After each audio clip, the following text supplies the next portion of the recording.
আপনাদের কাছে করে জুড়ে হাত জোড় করে অনুরোধ করছি, সকলকে নিয়ে একটু বসেন।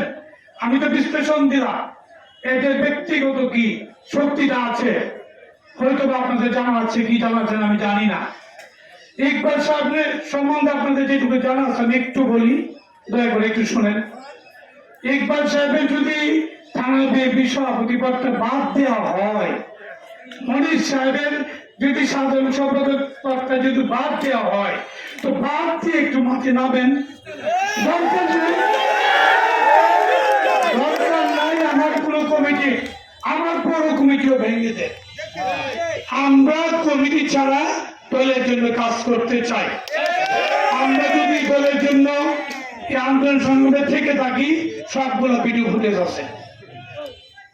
আমি আপনাদেরকে অনুরোধ করব, আপনারা সত্যিকার অর্থে সকলকে কম বেশ, একজনের বেশি থাকবে একজন কম থাকবে, কোনো লোক 5 তারিখের পরও আসছে, সেই পরিবেশটা আপনাদেরকে বুঝতে হবে, সকলকে বুঝতে হবে। আমরা দুটিনে 20 জন 50 জন 100 200 500 লোক নিয়ে মিছিল করেছি।